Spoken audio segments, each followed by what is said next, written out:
Hey guys, tonight we are drifting back, way back to the banks of the fertile Nile, to a land of golden sands and towering monuments. Picture yourself there, the sun, a blazing copper disk in an endless blue sky, the air thick with the scent of river water lotus blossoms, and something ancient, something almost timeless. You feel the warmth on your skin, a constant, inescapable presence. But this isn't a gentle warmth, it's the kind that bakes the earth and demands respect. The ancient Egyptians, as you might imagine, had a rather intense relationship with their environment, and surviving it with any degree of comfort, let alone elegance, was a full-time job.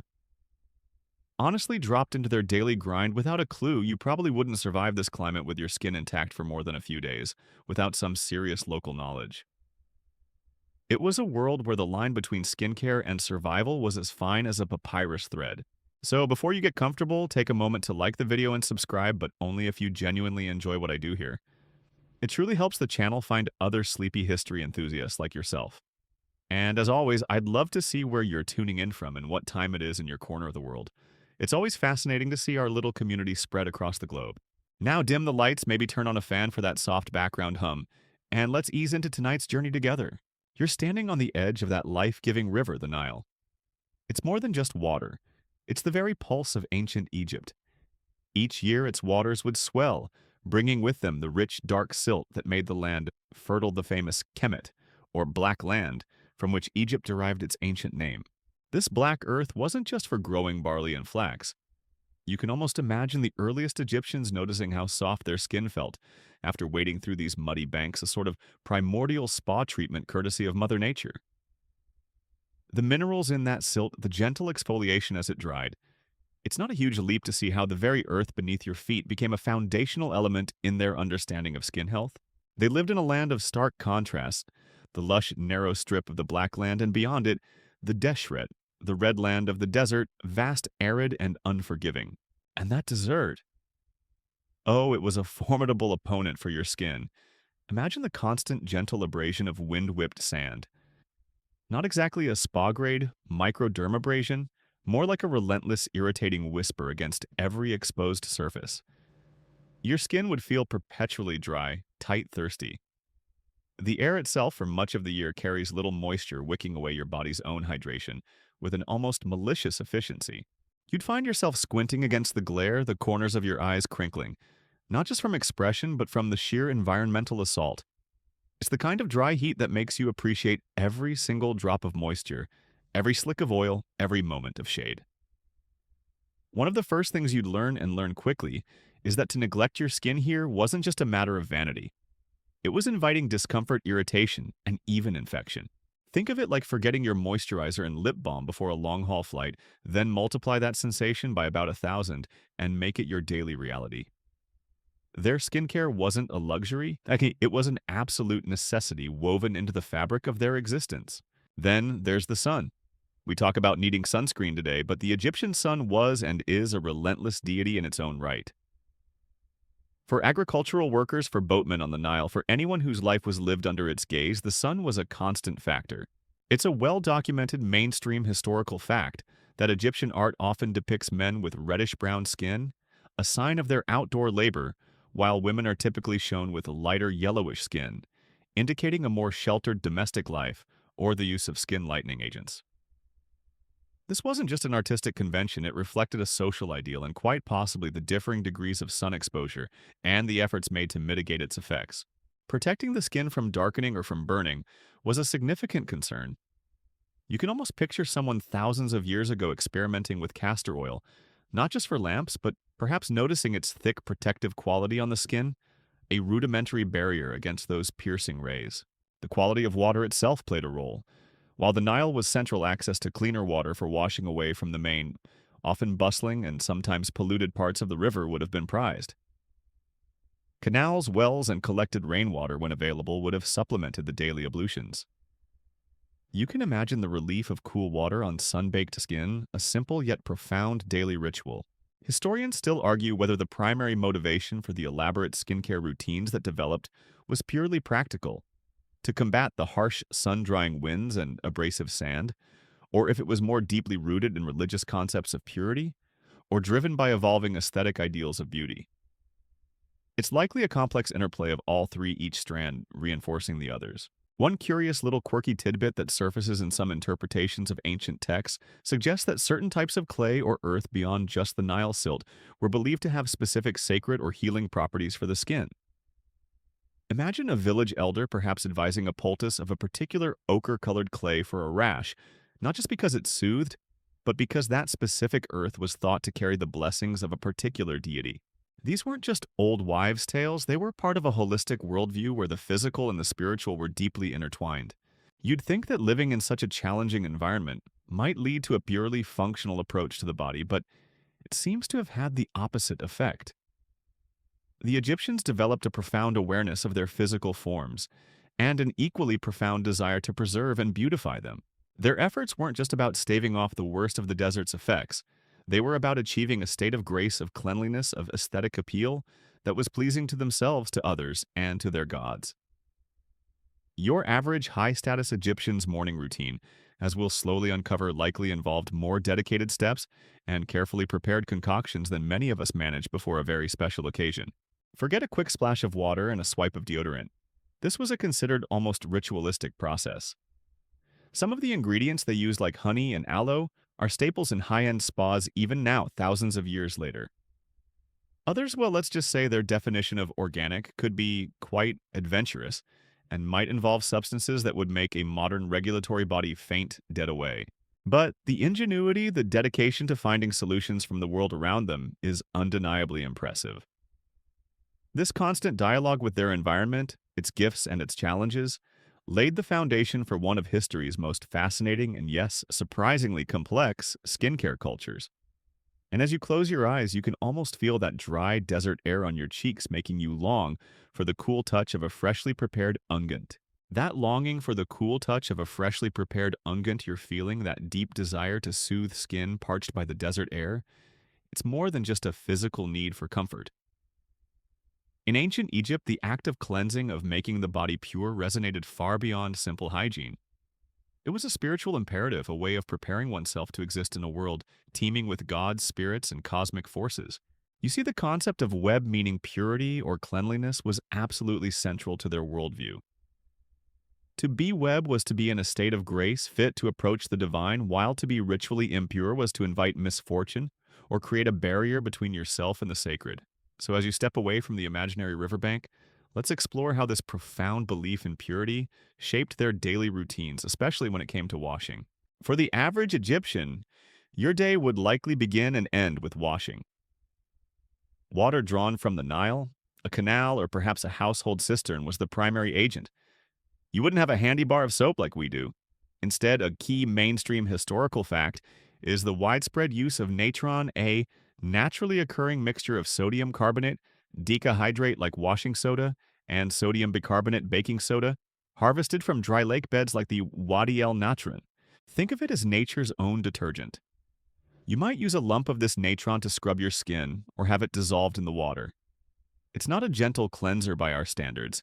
It's quite alkaline and would have been rather effective at stripping away oils and grime. After such a robust scrub, the application of oils and unguents, which we'll talk about soon, wasn't just a nicety. It was essential to restore moisture and suppleness to your now aggressively degreased skin.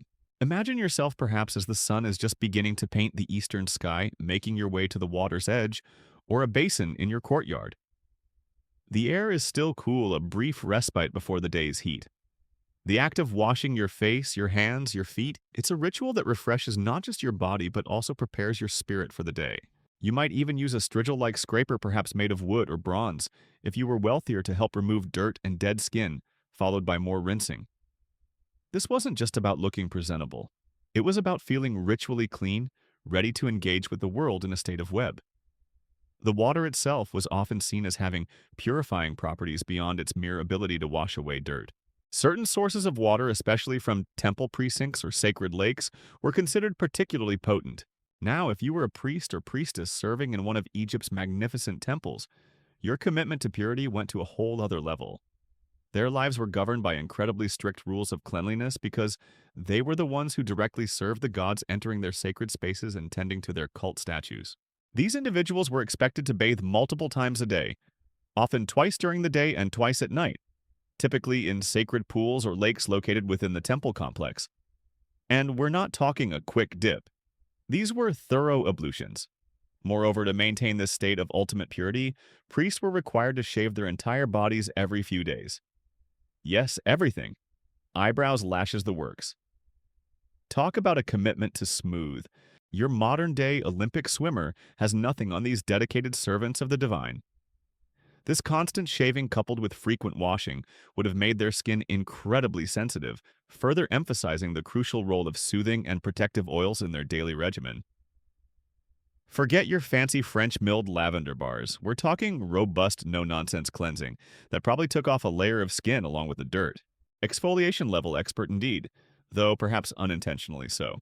While natron was the workhorse cleanser, historians still debate the exact composition and prevalence of early true soaps, substances that involve the chemical reaction of fats or oils with an alkali.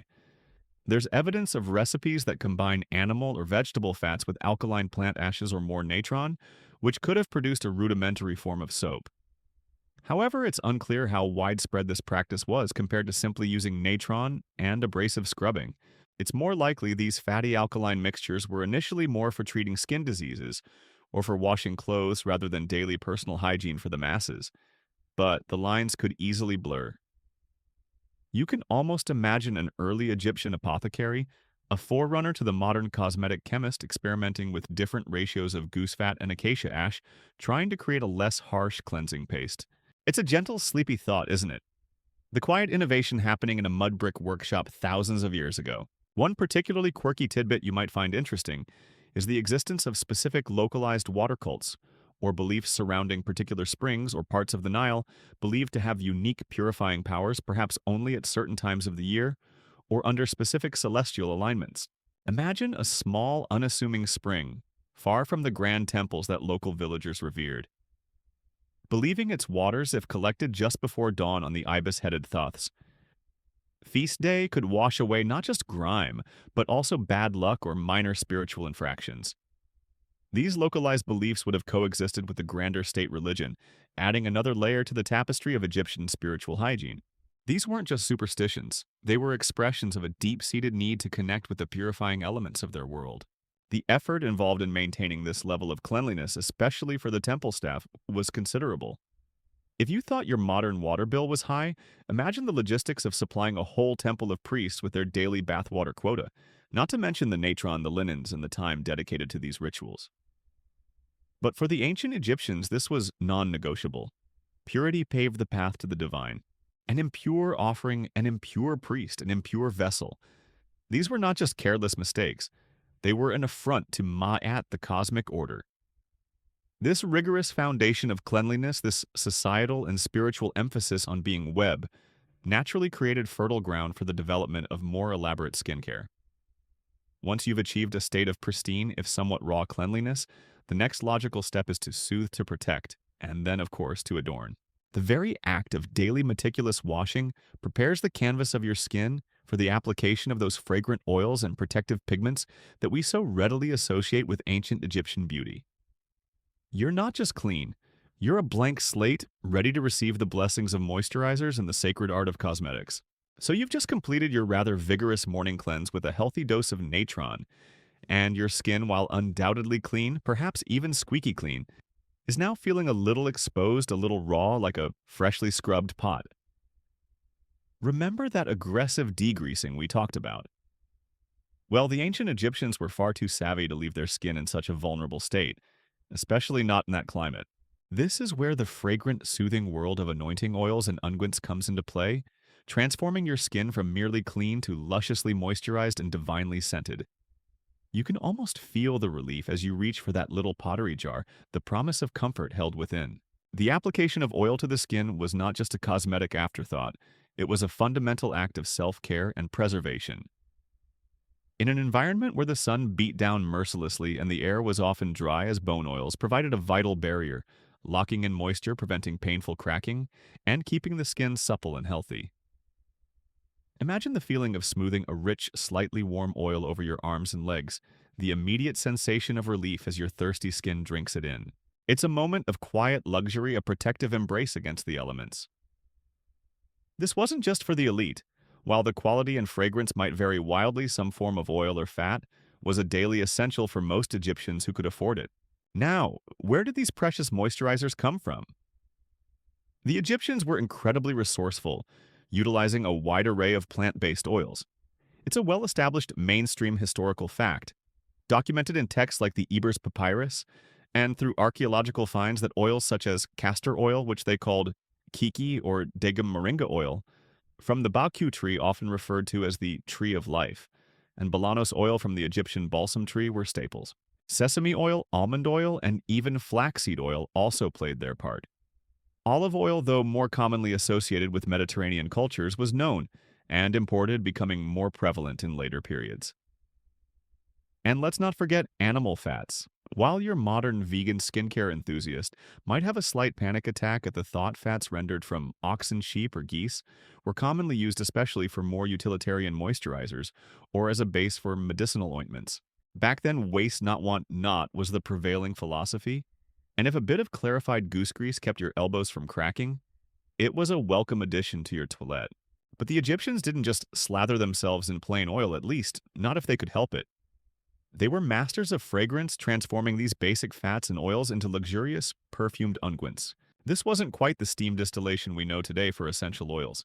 Scholars still debate the precise methods used for extracting certain delicate floral scents, whether true albeit rudimentary distillation was known for some substances, or if their techniques relied predominantly on infusion and a process similar to enfleurage. This latter method involves steeping fragrant plant materials. Think delicate blue lotus petals, heady white lilies, aromatic herbs like marjoram or mint, or even imported spices like cinnamon and cardamom, in warm oil or fat. The oil would slowly absorb the volatile scent compounds. Imagine large, shallow dishes filled with clarified fat, meticulously covered with a layer of fresh petals replaced day after day until the fat itself was saturated with an intoxicating perfume. It's a labor-intensive process requiring patience and a delicate touch, but the results were oils and unguents that were as much a perfume as they were a moisturizer. Some of these ancient unguent recipes, if you could read them from a crumbling papyrus, might read less like straightforward skincare and more like a complex potion from a fantasy novel. 3 parts moringa oil, 1 part crushed frankincense resin infused with lily petals under the watchful eye of a perfumer for 10 days. Okay, perhaps not always that dramatic, but the dedication to crafting the perfect scent and texture was very real. These scented oils and thicker unguents were stored in all manner of beautiful containers, elegantly carved alabaster jars that kept the contents cool, brightly glazed faience pots, or simple functional pottery vessels for everyday use. The consistency would vary. You might have a lighter, more fluid oil for daily anointing of the entire body, and then thicker, more concentrated unguents, almost like a modern body butter or balm, used for specific areas as a base for powdered makeup or as a long-lasting perfume. Some of these concoctions were incredibly valuable. Forget gold if you really wanted to impress someone or offer a truly lavish gift. A beautifully decorated jar filled with top-shelf lotus-infused moringa oil was probably the ancient Egyptian equivalent of presenting someone with a rare jewel or a limited edition designer handbag. Beyond personal use, these anointing oils held profound sacred significance. The gods themselves were believed to delight in beautiful fragrances, and their cult statues were ritually anointed with the finest scented oils as part of their daily temple service. This act wasn't just cleaning the statue, it was seen as invigorating the divine presence within it, offering a pleasing aroma that signified respect and devotion. The pharaoh, as a divine intermediary, was also subject to elaborate anointing ceremonies, signifying his sacred status and power. And perhaps most famously, oils were indispensable in funerary practices. The 7 sacred oils were a crucial part of the mummification ritual and the opening of the mouth ceremony, intended to restore the deceased's senses and vitality for the afterlife. Each oil had a specific name and purpose, ensuring the deceased was not only preserved, but also pleasantly fragrant for their eternal journey. One particularly quirky or fringe tidbit suggests that certain oils were believed to be more effective for sacred purposes if they were sourced from or prepared with ingredients associated with specific deities or mythic events. For instance, an oil infused with a plant that was said to have first sprouted from a tear of Horus might be considered especially potent for rituals invoking protection or healing. It adds a lovely layer of very specific, almost poetic meaning to their choices. The sheer variety of oils and unguents, their complex preparation, and their integral role in daily life religious ceremony and funerary rites highlight just how central they were to Egyptian society. They were far more than simple moisturizers. They were carriers of fragrant symbols of status offerings to the gods and essential aids for a comfortable existence in a challenging land and a smooth transition to the next. As you settle deeper into your own comfort, you can almost smell those ancient perfumes. The earthy sweetness of myrrh, the bright floral notes of lotus, the warm resinous aroma of frankincense, all mingling in the air, a testament to a civilization that truly understood the art of anointing. Your skin is now feeling wonderfully soothed, protected by those fragrant oils and unguents we were just imagining. That soft, yielding canvas is perfectly prepped for the next, and perhaps most iconic stage of ancient Egyptian beautification, the adornment of the eyes. When you picture an ancient Egyptian, whether it's a powerful pharaoh, a graceful queen, or even a humble artisan depicted in a tomb painting, one of the first things that likely springs to mind is their dramatic, captivating eye makeup. This wasn't just a fashion statement, it was a deeply ingrained cultural practice rich with practical benefits and profound symbolic meaning. So let's pick up that slender coal stick and explore the secrets behind those legendary eyes of power. The term kohl itself is an anglicized version of the Arabic word kuhl, but the practice of outlining the eyes with dark pigment goes back to the very earliest periods of Egyptian history, pre-dynastic times even. It was a look that transcended gender and social status. Men, women, and even children commonly wore kohl. Its primary purpose visually was to make the eyes appear larger, more almond-shaped, and intensely expressive, a striking contrast to the often sun-drenched skin tones. Imagine yourself looking into a polished bronze mirror.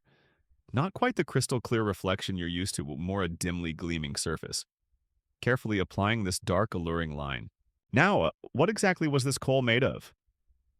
It's a fascinating mainstream historical fact, confirmed by scientific analysis of ancient cosmetic samples, that the most common ingredient for black, or dark gray coal was galena, a natural mineral form of lead sulfide. Yes, lead. For green eye makeup, which was particularly popular in earlier periods, they used powdered malachite, a green copper carbonate mineral. Other ingredients could include soot for a very black pigment, manganese oxide, or iron oxide ochre. So that smoldering, smoky eye look that's been a classic for millennia. The ancient Egyptians were rocking lead sulfide chic with a confidence that's hard to match. Definitely don't try that specific formulation at home with your household chemistry set, folks. They would grind these minerals into an incredibly fine powder on special cosmetic palettes. Those beautiful, often animal-shaped slate palettes you see in museums. And then mix this powder with water, saliva, yes, really. Or more commonly, a little oil or animal fat to create a paste or a slightly more solid, almost crayon-like consistency. Applying it was an art form. You'd use a thin tapering coal stick often made of wood ivory bone, or sometimes bronze or silver if you were well-to-do. Dipping the stick into the coal pot, you'd then draw a line around the upper and lower eyelids, extending it outwards towards the temples in that classic elongated almond shape. Sometimes a double line was favored, or a thicker, more dramatic application for special occasions, achieving that perfect symmetrical winged liner with a tiny stick and a hazy bronze mirror. That's not just makeup application, that was an ancient Olympic-level skill. My respect for their steady hands and artistic flair just continues to grow. But kohl was so much more than just a beautifier. It had several incredibly practical functions. Firstly, in the blinding glare of the Egyptian sun, the dark outline around your eyes would have significantly reduced reflection, acting much like the black grease athletes put under their eyes today. It made it easier to see in bright conditions and probably offered some relief from squinting. Secondly, and this is where it gets really intriguing, there's compelling evidence that these lead-based cosmetics had a medicinal benefit. Recent scientific studies have shown that at the very low concentrations that would have leached into the moist tissues around the eye, these specially synthesized lead compounds not found naturally indicating intentional chemical craft could stimulate the production of nitric oxide in skin cells. Nitric oxide boosts the immune system, helping to combat bacterial eye infections like trachoma, which were rampant in the Nile Valley due to dust flies and periodic flooding. So far from being merely a dangerous heavy metal coal in this context, may have acted as a kind of ancient prophylactic, a magic bullet against common and debilitating eye diseases. It's a rather brilliant example of how an ancient practice, initially perhaps instinctive or symbolic, turned out to have a scientifically plausible health advantage. And then there's the undeniable magical and religious significance. The shape of the coal-adorned eye strongly evoked the Ujat eye, or the Eye of Horus, one of the most powerful protective symbols in ancient Egypt. Horus, the falcon-headed god, lost his eye in a battle with Seth, and it was magically restored by Thoth. The Ujat eye therefore symbolized healing, restoration, protection, and wholeness. By outlining your own eyes in a similar fashion, you were in a sense invoking the power of Horus, creating a personal amulet against harm. Kohl was believed to ward off the evil eye, that pervasive ancient fear of malevolent gazes causing misfortune, and to protect the wearer from harmful spirits. It was a shield as much as it was an adornment. Forget your modern blue light filtering glasses for screen time. A touch of divinely blessed kohl was probably your ancestors' best bet against the ancient world's equivalent of daily visual stressors, if you know those specific stressors had existed back then. A quirky tidbit that sometimes surfaces in discussions of kohl involves specific ritual applications or minor variations in ingredients believed to have particular magical effects. For instance, there are whispers in some less deciphered magical papyri of adding a minute pinch of powdered iridescent beetle wing to a kohl mixture intended to make the wearer more alluring or to capture someone's attention, though concrete archaeological proof of this specific practice is elusive. It's more likely that the magic was in the ritual of application and the inherent symbolism of the kohl itself, rather than exotic, unverified additives for everyday use. However, the idea that you could subtly tweak your cosmetic recipe for a little extra spiritual oomph is certainly very in keeping with the Egyptian mindset. Naturally, historians and scientists continue to debate the extent to which ancient Egyptians were truly aware of the potential long-term negative health risks associated with the chronic application of lead-based cosmetics versus the very real and immediate perceived benefits of sun protection, infection prevention, and powerful symbolic safeguarding. It's a classic risk versus benefit scenario played out millennia ago. Perhaps the relatively shorter lifespans of the time meant that the very long-term effects of low-level lead absorption simply weren't as apparent as the immediate protection kohl offered against blindness-inducing infections. So, as you sit there feeling the imaginary coolness of the kohl stick against your eyelid, the slight, almost imperceptible grittiness of the mineral powder being smoothed into a perfect protective and powerful line, you're not just putting on makeup. You're participating in an ancient ritual, a complex interplay of beauty, practicality, and profound belief connecting you directly to the people who walked the banks of the Nile thousands of years ago, their gaze as steady and captivating as the dark, kohl-lined eyes they presented to the world. Your eyes, now beautifully and powerfully defined with that protective kohl we just imagined, are better equipped to face the dazzling Egyptian light. But the sun's glare, as you know from our earlier chat, wasn't the only environmental challenge.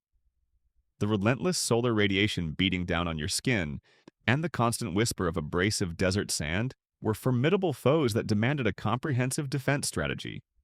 So let's delve a little deeper into how you, as an ancient Egyptian, would attempt to shield your precious skin from these ever-present threats moving beyond the eyes to consider the whole picture of desert defense.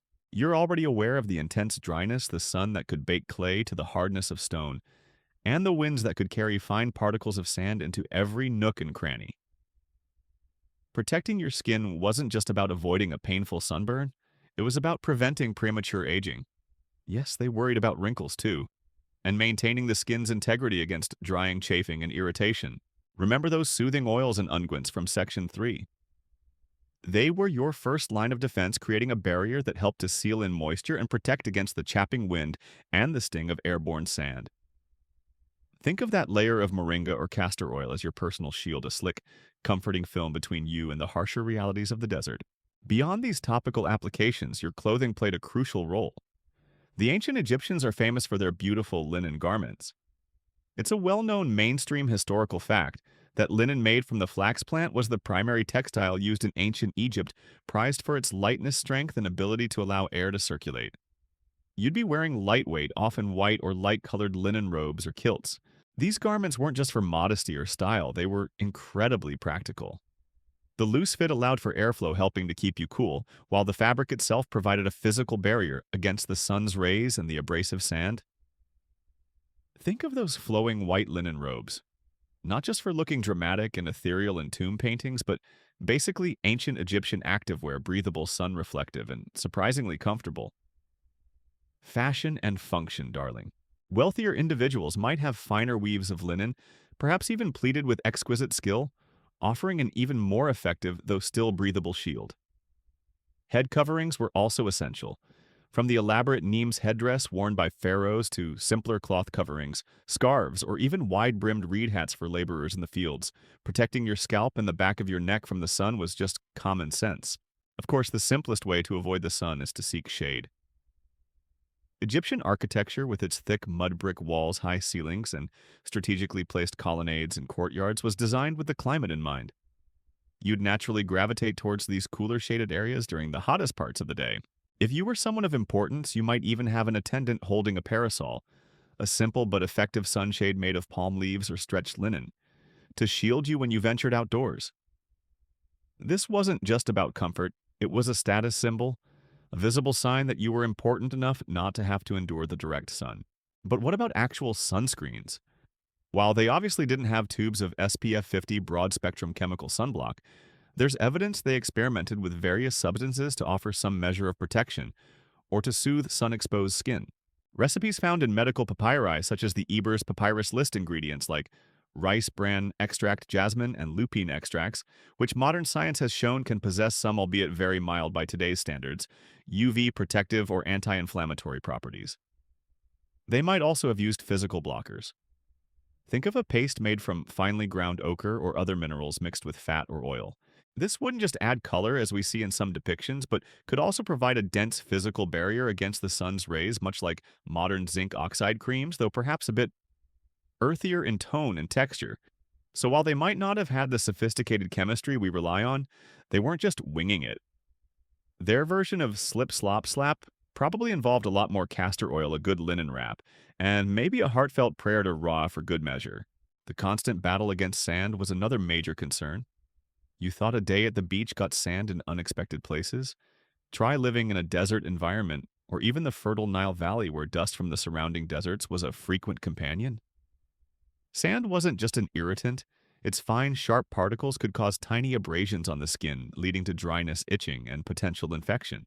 Those all-important oils and fats we keep coming back to were crucial here too, helping to trap sand particles on the surface of the skin, so they could be more easily washed away rather than grinding into the epidermis. It was a sticky solution, quite literally, but probably effective. When it comes to quirky tidbits in desert defense, some texts hint at the use of specific plant saps or resins for their protective or healing qualities against environmental damage. For instance, the clear, soothing gel from the aloe vera plant, which grows in arid conditions, was almost certainly known and used for burns and skin irritations, much as it is today. You might also imagine discovering that the sticky sap of a particular desert succulent, when lightly applied, not only seemed to soothe sun-warmed skin, but also had the convenient side effect of deterring some of the more persistent biting flies that were drawn to perspiration in the desert heat. These little bits of folk knowledge passed down through generations would have been invaluable. However, scholars often debate the true efficacy of many of these ancient sun-protective concoctions and practices. Was the perceived benefit of, say, a particular herbal paste primarily due to actual UV filtration, or was it more about the cooling sensation, the moisturizing properties of its base oil, or even a placebo effect reinforced by ritual and belief? It's hard to say definitively. Some argue that the primary goal was often to soothe existing damage and provide a general physical barrier rather than achieving a specific sun protection factor. The line between practical remedy, cosmetic desire, and ritual protection could be very blurry indeed. Ultimately, all these desert defense tactics, the layers of linen, the shady porticos, the oily concoctions, the cold darkened eyes, were part of a holistic approach to living in a challenging but beautiful land. It was about respecting the power of the elements and using the resources at hand with ingenuity and care. As you try to imagine yourself navigating that world, feel the caress of a light linen robe against your skin, the welcome coolness as you step into the deep shade of a temple entrance, and the slight protective stickiness of a freshly applied jasmine-scented oil. These weren't just fleeting sensations, they were the everyday realities of keeping your skin and yourself safe and comfortable under the watchful eye of the Egyptian sun. You're now well versed in defending your skin against the sun, and sand wrapped in your cool linens, your eyes alluringly protected by kohl. But the ancient Egyptian ideal of beauty and cleanliness didn't stop at just shielding the skin. It extended to what grew on it, or rather what didn't grow on it, grow. We've already touched upon how priests shaved their entire bodies for ritual purity, but this preference for smooth, hairless skin was quite widespread, especially among the upper echelons of society for both men and women. So, let's gently peel back the layers on their dedication to depilation and the magnificent world of statement wigs that often followed. Imagine the Egyptian climate again. Hot, often humid, a perfect breeding ground for, well, unwelcome tiny guests like lice and fleas. One of the most practical reasons for removing body hair was simply hygiene. Fewer places for critters to hide meant fewer itch-inducing infestations and a generally cleaner, more comfortable existence. It also likely felt cooler to be relatively hair-free in that persistent heat. Beyond the practical, there was undoubtedly an aesthetic preference. Smooth skin was seen as youthful, clean, and civilized. You can almost picture an ancient Egyptian noble freshly bathed and oiled their skin, like polished bronze feeling utterly refreshed and refined. Now, achieving this desirable smoothness wasn't exactly a walk in the park. It's a mainstream historical fact, supported by archaeological finds like bronze tweezers and razors, as well as depictions in art that ancient Egyptians employed various methods for hair removal. If you think your modern waxing appointment is an ordeal, just try to imagine tackling unwanted hair with the tools they had at their disposal.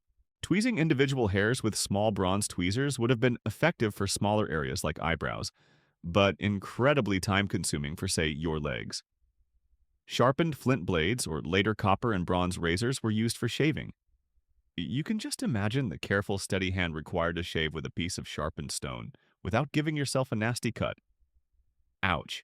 Then there were the stickier methods.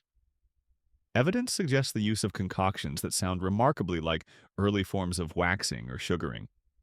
Imagine a warm, pliable paste made from honey and perhaps a little lemon juice and oil or resinous substances applied to the skin and then stripped away, taking the hair with it.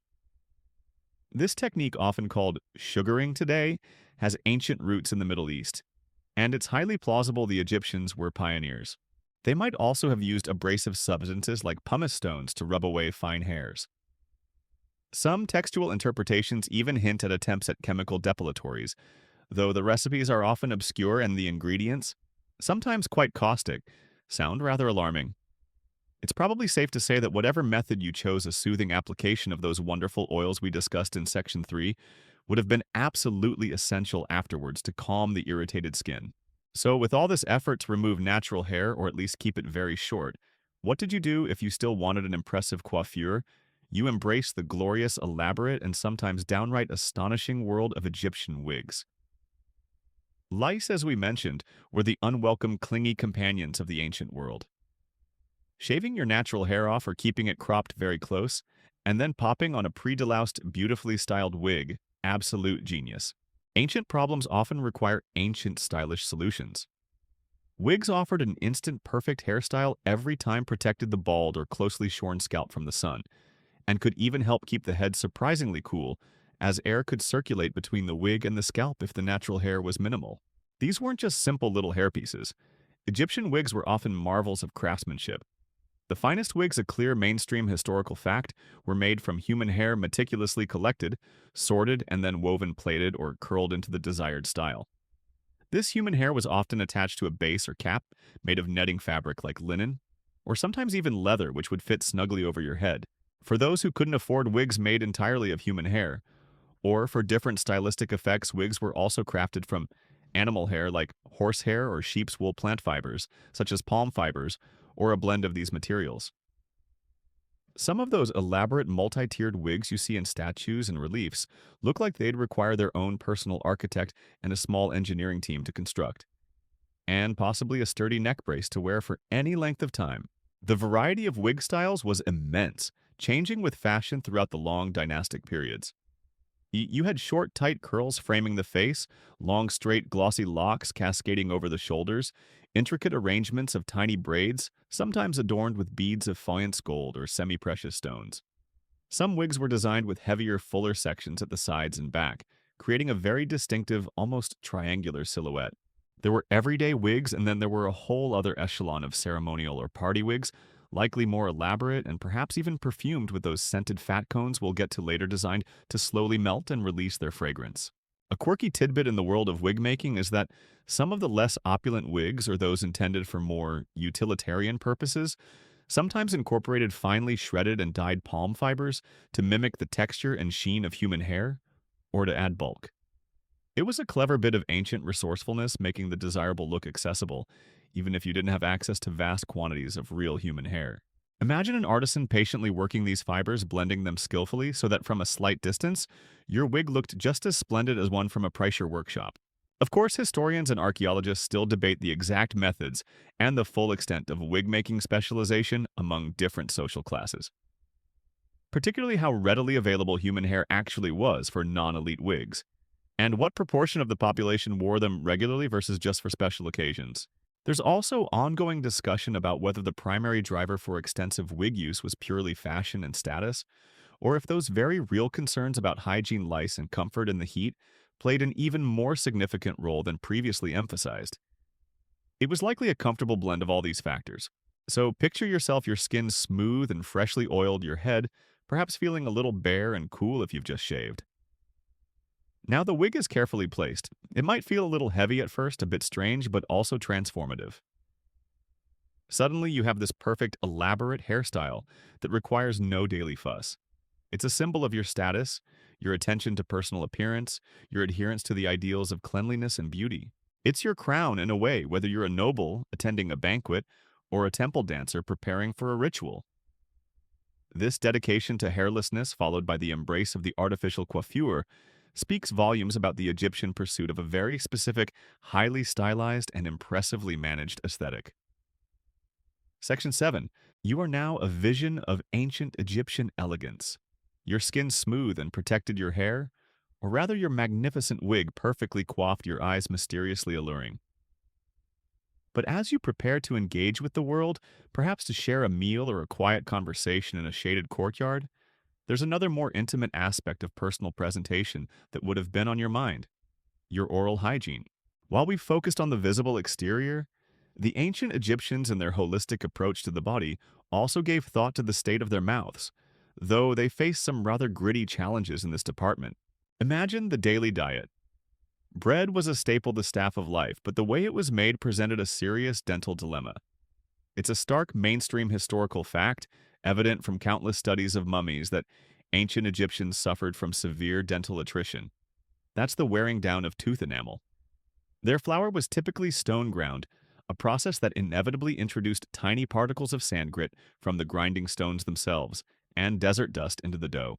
So with every bite of that otherwise wholesome, if rather dense bread, you were essentially giving your teeth a gentle or not so gentle sanding. Their bread basically came with built-in sandpaper. Great for exfoliating your teeth, down to the nerves over time, not so great for, actually keeping your teeth for a long and happy chewing career. This constant abrasion led to flattened cusps, exposed dentin, and eventually painful infections, abscesses, and tooth loss even in relatively young individuals. Despite these formidable challenges, the desire for a relatively clean mouth and perhaps more urgently fresh breath was certainly present. You wouldn't want to offend a god of Pharaoh or even your dinner companion with less than pleasant emissions, would you? So, what were your options? Toothbrushes, as we know them, were a long way off, but people would use chew sticks, small twigs perhaps from the Salvadora persica tree, the same source as the traditional miswak frayed at one end, to create a sort of primitive brush to rub against the teeth and gums. You might also use a piece of linen cloth, perhaps dipped in water, to wipe your teeth. And guess what makes a reappearance as a multi-purpose cleanser? Our old friend natron. That versatile mineral compound wasn't just for scrubbing bodies and laundry. It could also be used as a mouth rinse when dissolved in water, providing an alkaline solution to help neutralize odors, or even as a mildly abrasive tooth powder. Speaking of tooth powders, ancient papyri contain recipes for concoctions designed to whiten, strengthen, or cleanse the teeth and treat gum problems. These weren't your minty, fresh gels, of course. Ingredients might include powdered rock salt, a good abrasive and antiseptic crushed mint leaves, dried iris flower peppercorns, and sometimes more astringent or fragrant barks and resins. You take a pinch of this powder and rub it on your teeth with your finger or that trusty piece of linen. given the prevalence of dental disease, bad breath, or halitosis, must have been a common social hurdle. To combat this, Egyptians employed various breath fresheners. Chewing on aromatic herbs like mint or parsley would have been a simple, readily available solution. For a more potent or longer-lasting effect, they created what we might call breath pellets or pastilles. Imagine small, fragrant balls made from ingredients like myrrh, frankincense, both prized for their disinfectant and aromatic properties. Cinnamon or cassia, if you were wealthy enough to afford these imported spices all bound together with a little honey and perhaps some other herbs. You'd pop one in your mouth, allowing it to slowly dissolve, releasing its strong, sweet, and spicy scent. You'd be reaching for your little Faience pot of Kiss Me Quick pellets, a fragrant blend that probably tasted something like a very concentrated holiday fruitcake, designed to make your conversational proximity much more agreeable. When things went wrong, as they so often did with their teeth, the treatments available were limited and often intertwined with magic. Medical texts like the Eber's Papyrus do list remedies for toothache, loose teeth, and inflamed gums. These often involved applying poultices made from various plants directly to the affected area or rinsing with specific herbal infusions. Sometimes a cavity might be filled by stuffing it with a mixture of resin and linen fibers or perhaps a mineral compound. This was less about restoration and more about trying to seal off the painful area or reduce food impaction. A quirky tidbit from some magical text reveals that a common belief attributed toothache to a toothworm gnawing away inside the tooth. Consequently, some prescriptions for a toothache involved not only applying a soothing or astringent paste, often containing incense perhaps for its symbolic purity and strong scent to the tooth, but also the meticulous recitation of a specific magical incantation designed to exorcise or banish this troublesome worm. If a tooth was too far gone, extraction was likely the only real option, and you can bet it was a brutal affair. Your ancient Egyptian dentist's toolkit for such an event probably consisted of a strong pair of bronze pincers, a very steady hand, perhaps a prayer to Sekhmet, the goddess of healing and plagues. So you'd want her on your side and an extremely optimistic outlook on your part. There was no anesthesia beyond perhaps a strong slug of beer or wine, or maybe some opium if things were truly dire and you were very important.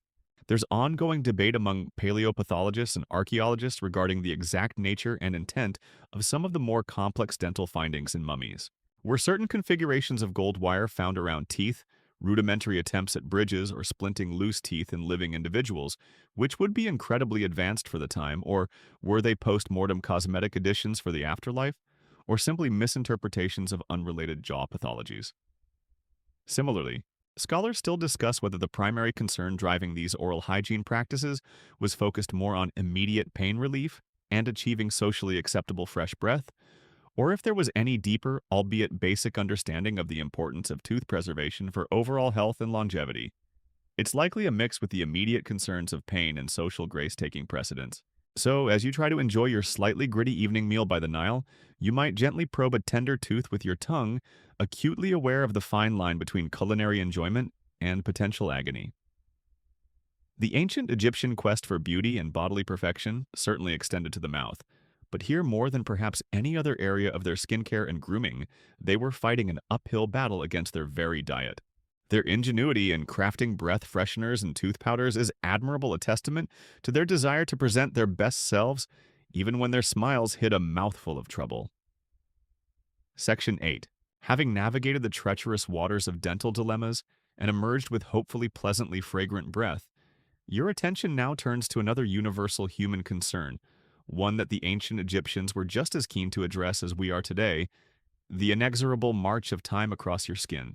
Those fine lines around your eyes from squinting in the sun despite the cold, the slight loss of firmness, the deepening of expression lines.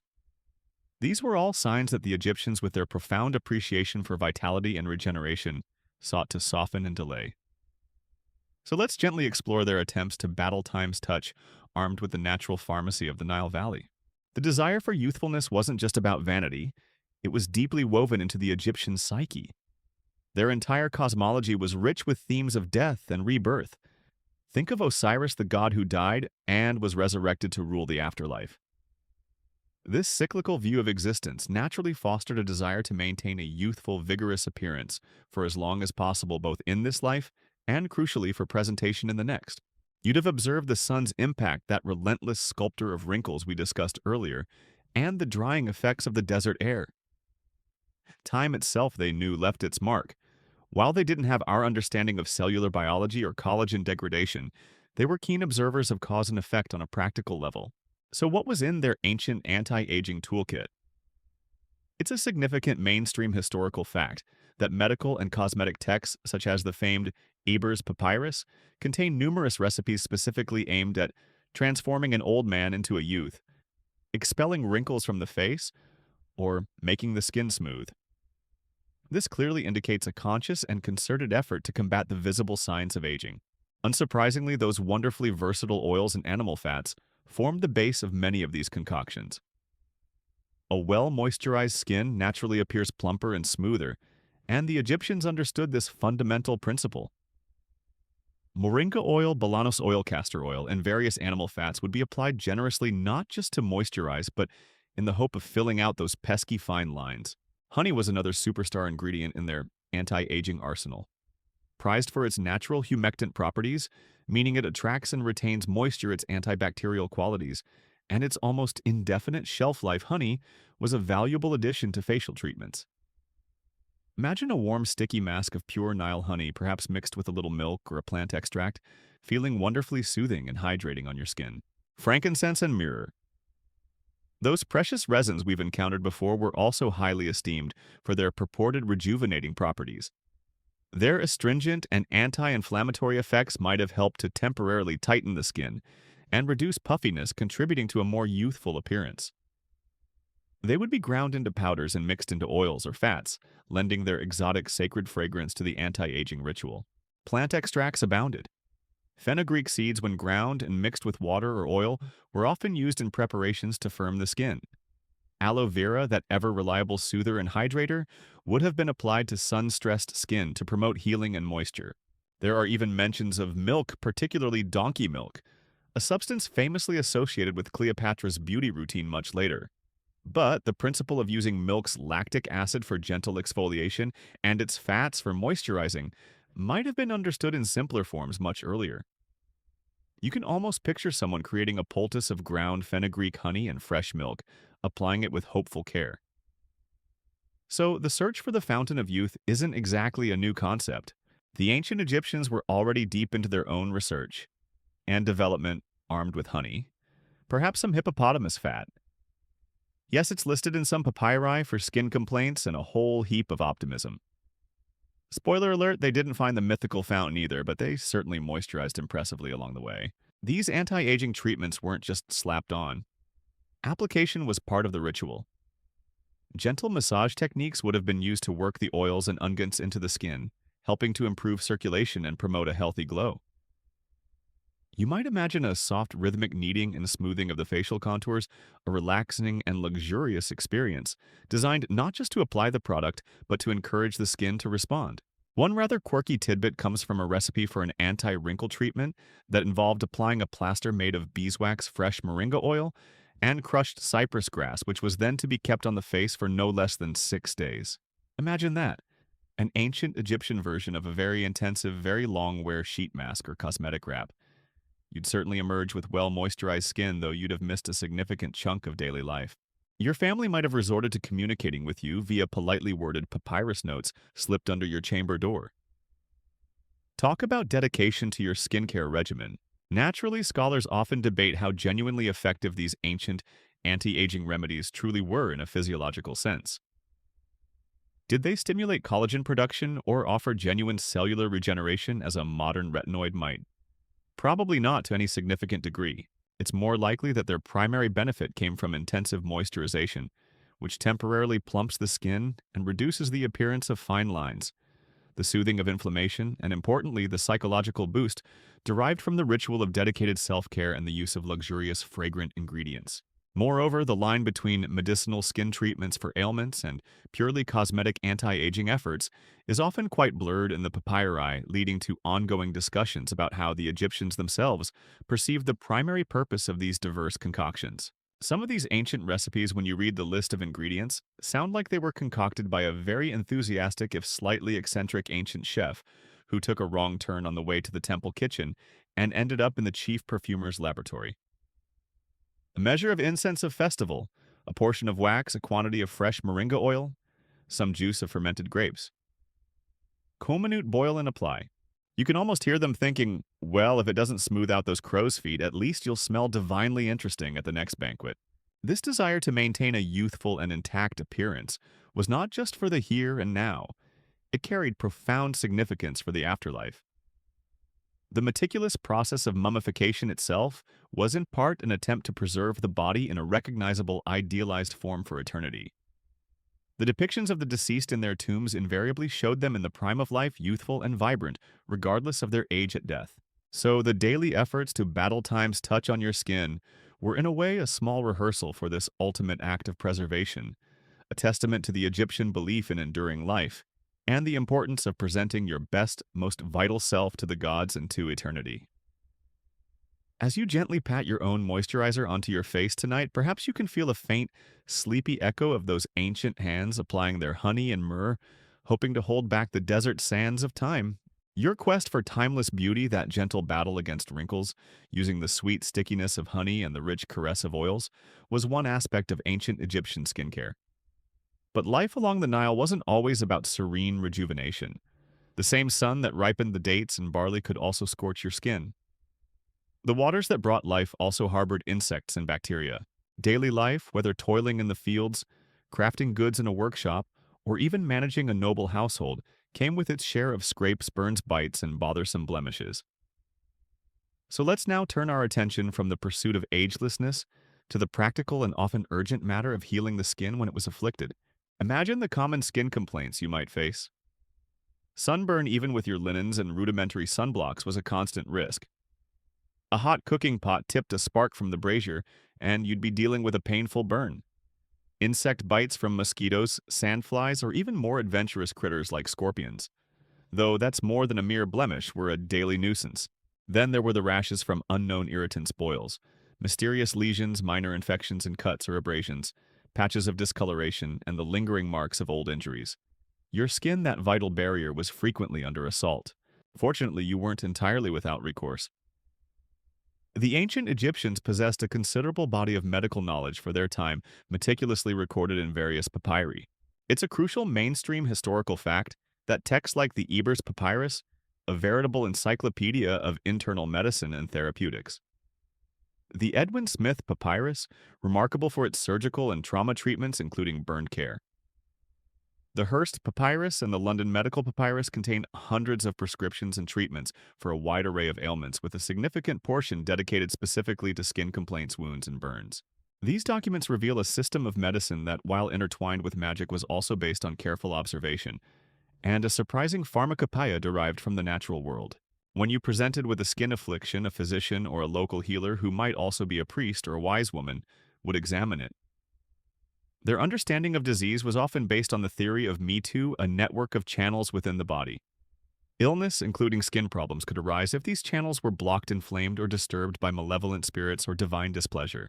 Thus, treatments often aimed not only to address the physical symptoms with topical applications, but also to restore balance to the Me Too and appease any angered deities or banish troublesome entities through incantations or rituals. Looking at the ingredients prescribed for these blemishes, you'll see some familiar friends. Honey once again takes center stage. Its well-known antibacterial, anti-inflammatory, and wound-healing properties made it an invaluable component in poultices and dressings for burns, cuts, and infected sores. You can almost feel the soothing coolness of a honey-based salve being applied to an angry red welt. Animal fats and plant oils, ostrich fat, ox fat, moringa oil, castor oil, served as a base for many topical remedies, helping to deliver other active ingredients and keep the affected area moisturized. Natron, that ever-useful mineral, would be employed for cleansing wounds or as a drying agent for weeping sores. Minerals also played their part. Finely ground malachite, a copper ore, was used likely for its antimicrobial properties. Copper is a known antimicrobial. Galena lead sulfide, the coal ingredient, sometimes found its way into medical recipes too.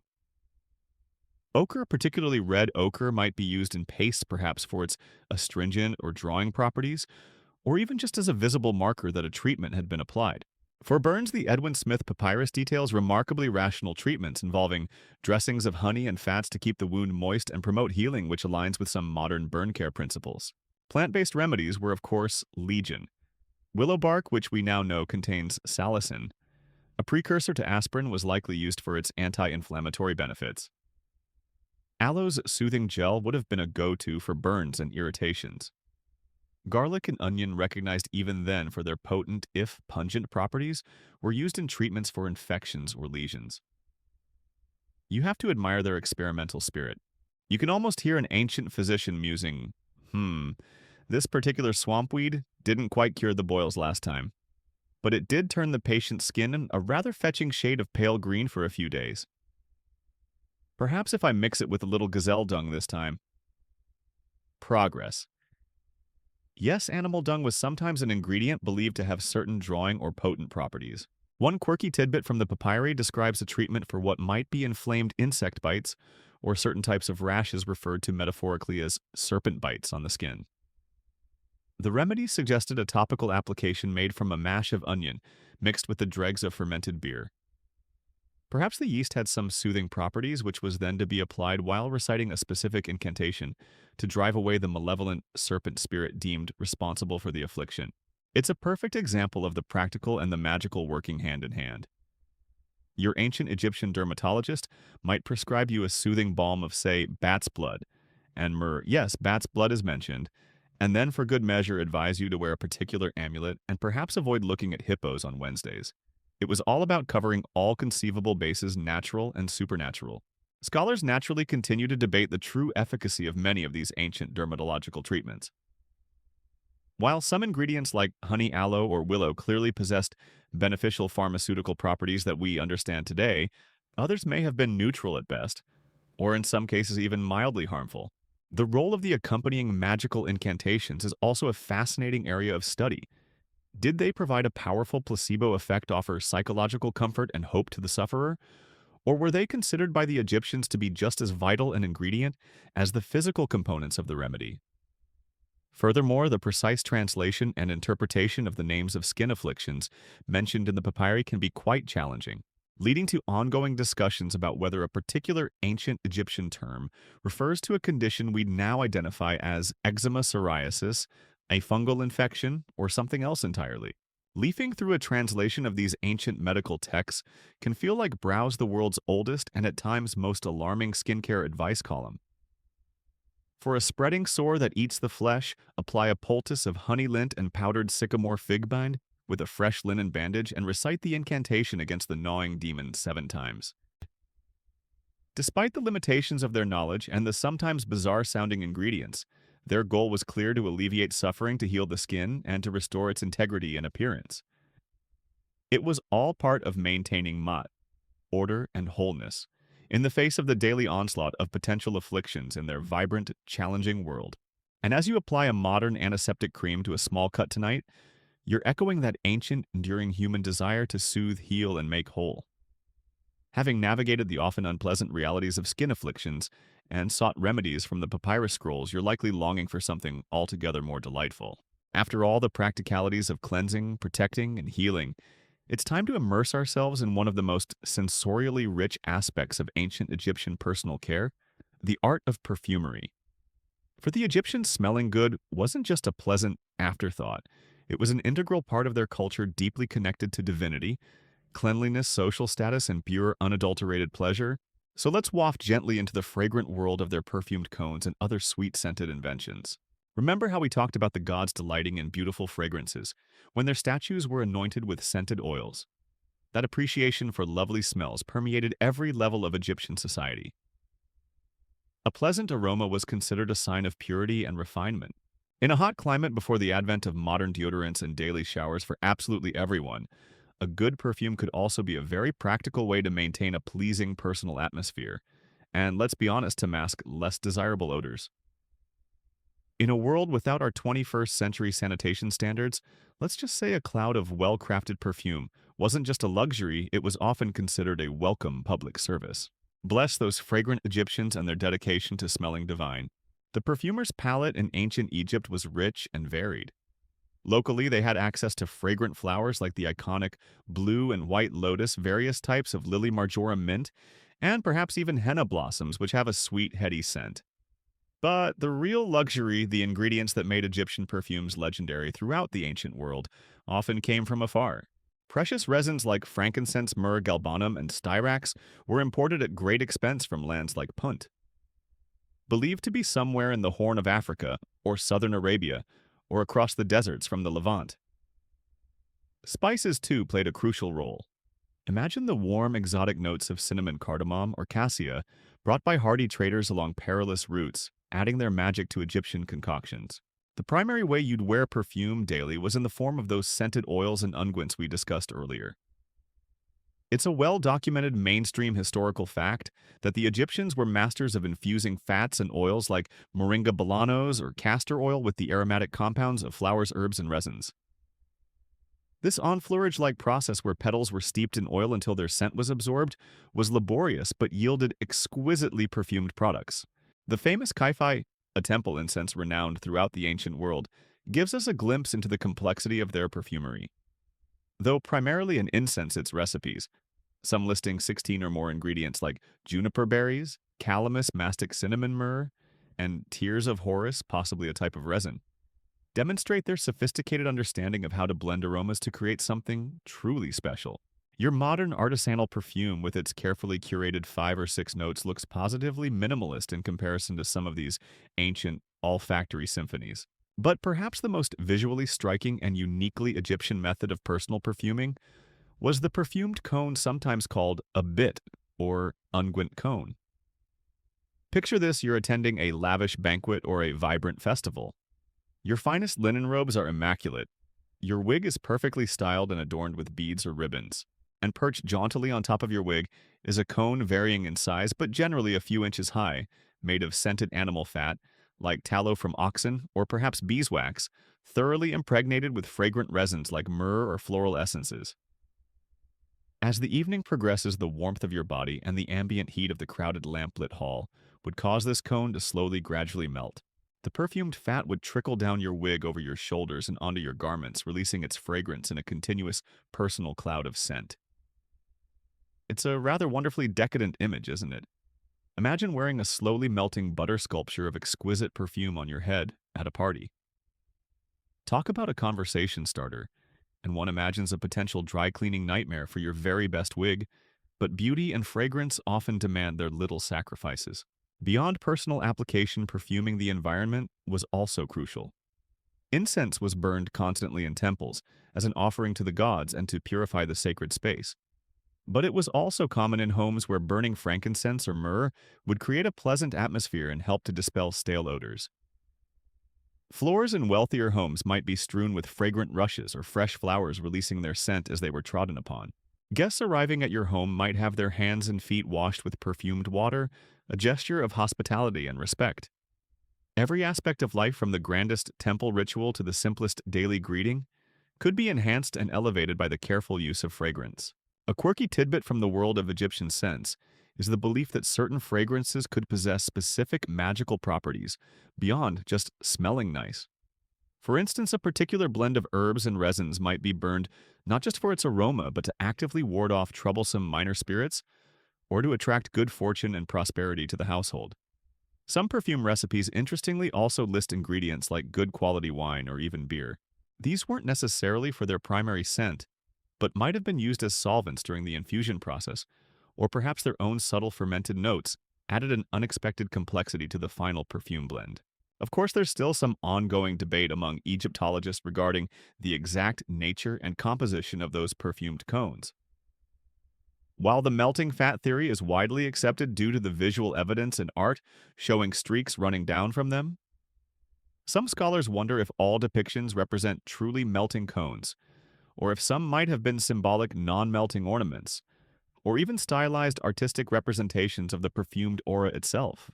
Furthermore, the accessibility of the most luxurious imported perfume ingredients like true cinnamon or the highest grades of frankincense and myrrh to the broader non-elite social strata is a subject of continuous discussion.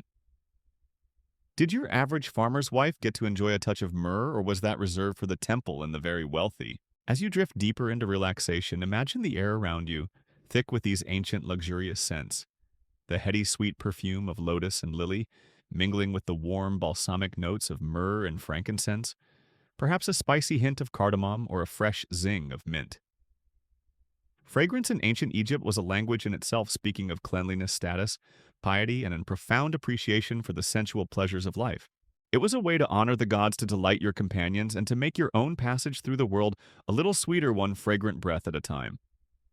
We've journeyed through a world rich with fragrant oils, dramatic kohl-lined eyes, elaborate wigs, and curious perfumed cones. It's easy to get swept away by the sheer artistry and luxury of ancient Egyptian skincare and cosmetics, especially when we see the stunning artifacts left behind by the elite. But what about the vast majority of people living along the Nile? Did the farmer toiling in his fields, the potter shaping clay in her workshop, or the fisherman mending his nets share in this elaborate culture of beautification? Let's gently part the gilded curtain and compare the pharaoh's finery with the peasant's more practical basics. At its very foundation, the need for cleanliness and some form of skin protection was universal. The sun beat down on everyone regardless of status, and the dry air and blowing sand made no social distinctions. So you can imagine that basic washing with water, perhaps with the aid of some form of natron if accessible, was a daily practice for many. And as we've established, following up a robust scrub with some kind of oil or animal fat to re-moisturize and protect the skin was less a luxury and more a necessity to avoid discomfort. So, at this fundamental level, the core principles were likely shared. The difference, as you might expect, lay in the quality, variety, and sheer extravagance of the means. Imagine you are a high-ranking noble or perhaps even a member of the royal family. Your morning routine or your preparation for a grand banquet would be an elaborate affair. The oils anointing your skin would be the finest moringa or balanos oil pressed from select nuts, perhaps infused with incredibly expensive imported frankincense from Punt, or rare floral absolutes painstakingly extracted by skilled perfumers. The kohl for your eyes would be made from the purest, finely ground, galena stored in an elegant tube of carved ivory or precious metal, applied with a slender silver or obsidian stick. Your mirror would be a highly polished disc of silver or perhaps even gold, reflecting your image with a warm gleam. Your wig, a masterpiece crafted from a fortune's worth of prime human hair, perhaps sourced from distant lands, would be intricately plaited and adorned with gold rings or faience beads. Servants would be on hand to assist skilled specialists to style your wig, apply your cosmetics, and perhaps even to give you a soothing massage with those precious unguents. The pharaoh's morning skincare routine, one imagines, probably had more steps than a modern celebrity's entire pre-Oscars preparation day, and likely involved significantly more genuine gold dust. Now, let's shift our perspective. Imagine you are a worker, perhaps living in a village like Deir el Medina, the community of artisans who built the royal tombs. It's a significant mainstream historical fact, revealed through archaeological excavations of such worker villages, that even common Egyptians owned and used basic cosmetic items. Archaeologists have found simpler coal pots made of pottery, crude razors, tweezers, and even simple mirrors of polished bronze or copper. This tells us that personal grooming and the desire for adornment weren't exclusive to the rich. However, your resources would be far more limited. Your coal might be made from soot mixed with a little oil or lower grade of galena. Your moisturizer would likely be castor oil, which was widely cultivated and relatively inexpensive, or perhaps rendered animal fat from your own livestock or hunting. Instead of exotic imported perfumes, you might scent your oil with locally gathered herbs like mint or thyme, or the crushed petals of common flowers. Your mirror might be a roughly polished piece of copper, or simply the still surface of a water jar. If you wore a wig, it would more likely be crafted from cheaper materials like plant fibers or animal wool, rather than prime human hair. So you couldn't afford a wig made of virgin human hair imported from Syria. No problem. A bit of cleverly woven and perhaps dyed palm fiber, a dab of ox fat for a bit of shine, and voila, ancient Egyptian resourcefulness at its most practical. Fake it till you make it, perhaps to a more comfortable spot in the afterlife. The tools, too, would reflect this difference. While the wealthy had their alabaster jars and faience bowls, your unguents and powders would be kept in simple clay pots. Your kohl applicator might be a smoothed piece of wood or reed. Time was also a factor. The elite had leisure for protracted grooming rituals, while your routine would be more focused on the essentials, protection from the elements, and basic cleanliness before heading out for a long day of labor. A quirky tidbit illustrating this disparity alongside shared aspirations might be found in how common folk created their own versions of luxury items. For instance, instead of having access to expensive imported myrrh to perfume a batch of oil, a village woman might rely on the strong, pleasant scent of crushed, locally grown mint leaves, or perhaps the fragrant bark of a particular native tree, allowing these to infuse in sheep's fat or castor oil for a more rustic, but still personally pleasing aroma. It's the same principle of scented oil, just executed with ingredients that were within her reach. They were essentially creating ancient dupes, effective and satisfying even if they lack the cachet of imported luxury. Scholars often engage in lively debate regarding the extent to which truly luxurious imported cosmetic ingredients like high-grade resins or rare spices actually permeated down to the non-elite social strata. Tomb contents of the wealthy showcase an astonishing array of these goods, but household archaeology in more modest settlements often tells a story of local resourcefulness. There's also discussion about whether the elaborate cosmetic depictions we see on statues and in tomb paintings, even of non-royal individuals, represent their daily reality, or an idealized aspirational image intended for eternity, a sort of best face forward for the afterlife. The elite are depicted agonizing over whether their frankincense shipment is the finest grade from the distant lands of Punt, or the slightly less prestigious variety from Hadramaut, while the average worker is perhaps more immediately concerned with whether their ration of castor oil will last until the next distribution. It's all a matter of perspective, isn't it? Despite these clear differences in means and materials, the underlying cultural value placed on personal appearance, cleanliness, and the art of adornment seems to have been shared across the social spectrum. Whether you were a queen preparing for a state ceremony with attendants fussing over every detail, or a farmer's wife quickly applying a touch of homemade coal before heading to the village market, you were participating in a deeply Egyptian cultural practice. The desire to present oneself well, to protect the body from a harsh environment, and to find pleasure in fragrance and adornment was a thread that connected the grandest palace to the humblest mud brick home. It speaks to a society that, for all its hierarchy, held a common appreciation for the body, as something to be cared for, protected, and beautified according to one's ability. We've peeked into the lavish world of the pharaoh's skincare and acknowledged the resourceful basics of the commoner. Now let's get a bit more tactile, shall we? Imagine you're sitting in your ancient Egyptian home. Perhaps it's a cool, airy villa if you're wealthy, or a more modest mud brick dwelling. Somewhere nearby, you'd have your collection of beauty aids, the actual tools of the trade that helped you achieve that distinctive Egyptian look. These weren't just functional items. Many were objects of considerable artistry and personal value. So let's gently reach out and explore these ancient mirrors, palettes, and applicators. Picture your dressing table, though it might not be a grand piece of furniture. It could be a small, beautifully inlaid wooden chest, a simple niche carved into the wall to keep things cool, or perhaps just a woven mat on the floor where you lay out your treasures. First, you'd likely reach for your mirror. It's a key mainstream historical fact that ancient Egyptian mirrors were not made of glass, as ours are today, but were typically crafted from highly polished metal, usually copper or bronze, and in very rare luxurious instances, silver. These mirrors were generally disc-shaped, often with an intricately designed handle. The handle might be made of wood, ivory, or metal, perhaps fashioned in the form of a papyrus stalk, a lotus flower, or even a slender figure of a deity associated with beauty and femininity, like the goddess Hathor. Now looking into one of these metal mirrors would be a different experience from peering into your modern crystal-clear glass. The reflection would be softer, perhaps a little hazy, with the warm tones of the polished copper or bronze subtly coloring your image. You'd need good light, perhaps sitting near a doorway or an oil lamp to see clearly. Trying to get your winged kohl eyeliner perfectly even with a dim bronze mirror, you'd need the steady hands of a master scribe, the unwavering focus of a temple priest, and perhaps the eyesight of a falcon. Or more likely, just a lot of practice and a generally forgiving attitude towards perfect symmetry. But there's something wonderfully intimate about that soft metallic gleam, a reflection that feels ancient and personal. Next, you'd need your cosmetic palette. These are some of the most iconic and artistically rich artifacts from early Egyptian history. In the pre-dynastic and early dynastic periods, palettes were often flat, beautifully carved pieces of schist, a type of slate famously shaped like animals. Fish birds, hippos, turtles, or even mythical creatures. Imagine grinding your malachite for green eye paint on a charming little stone turtle. Way cuter than your average plastic makeup compact, though probably a tad less convenient for carrying in your reed basket handbag. Later on, the shapes often became simpler, rectangular, or geometric, and materials like alabaster or other fine stones were also used.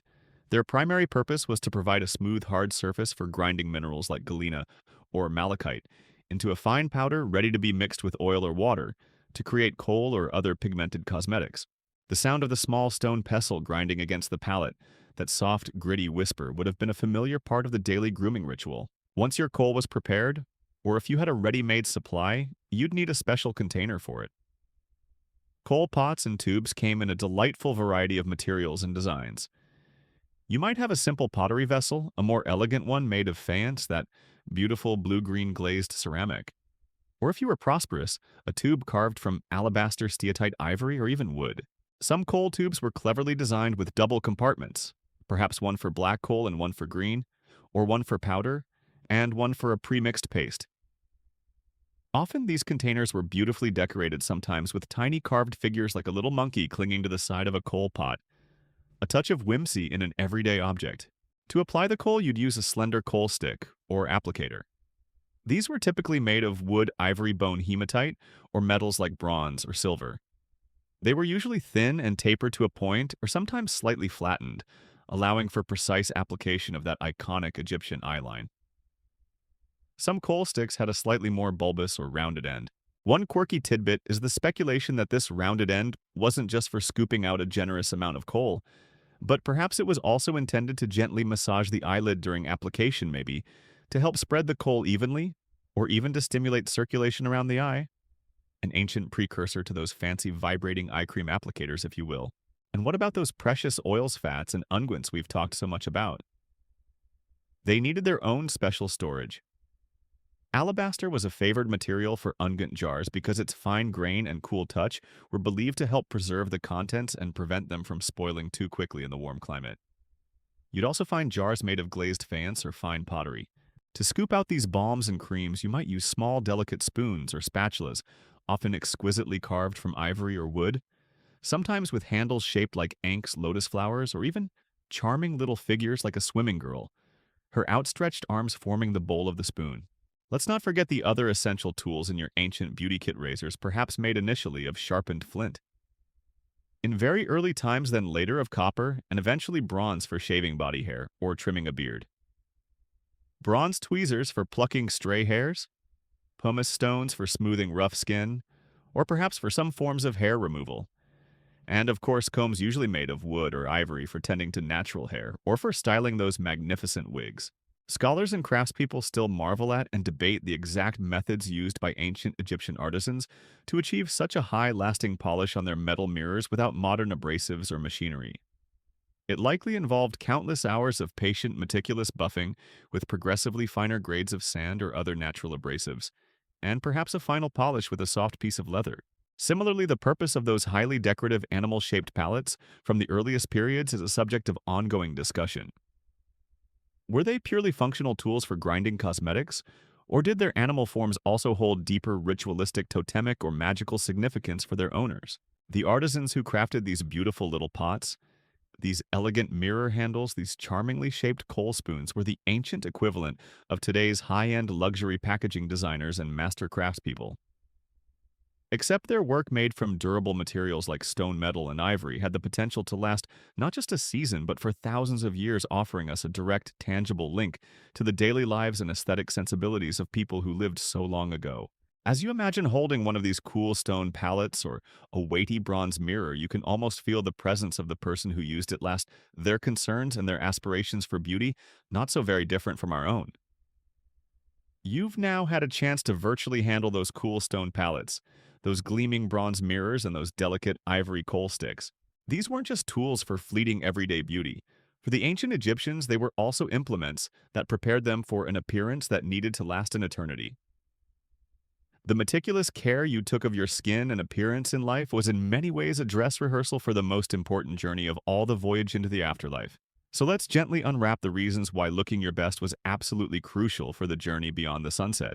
The ancient Egyptian afterlife, often called Aru, or the Field of Reeds, wasn't some ethereal, disembodied existence. It was imagined as an idealized version of Egypt itself, a fertile land where you could continue to enjoy the best aspects of life provided you made it through the perilous journey and judgment. Crucially, your continued existence in this paradise depended on the preservation of your physical body and your identity. Your ka or life force and your ba, your soul or personality, often depicted as a human-headed bird, needed to be able to recognize and reunite with your earthly form to partake in the afterlife. If your body decayed or was unrecognizable, your spirit faced a terrible fate, essentially oblivion. This belief is why mummification, the elaborate process of preserving the body, was a cornerstone of Egyptian funerary practices, and in essence the ultimate form of skincare and bodily maintenance. It's a profound mainstream historical fact that the primary goal of mummification was to render the physical form incorruptible, making it an eternal vessel for the spirit. The process itself was long and complex. After the removal of internal organs, except the heart considered the seat of intelligence, your body would be meticulously cleansed and then covered in natron, that versatile mineral again, for many days to draw out all moisture. Once thoroughly desiccated, your skin, now dry and leathery, would be lovingly anointed with copious amounts of expensive oils and resins, frankincense, myrrh, cedar oil, and others we've talked about, to keep it supple or as supple as possible and fragrant, and to provide an antibacterial barrier. Finally, your body would be carefully wrapped in hundreds of yards of fine linen bandages, often with amulets and spells tucked within the layers for protection. Mummification, the original Extreme Makeover Afterlife Edition. Guaranteed to last several thousand years or your natron back. But preservation wasn't just about avoiding decay. It was also about presenting an idealized image.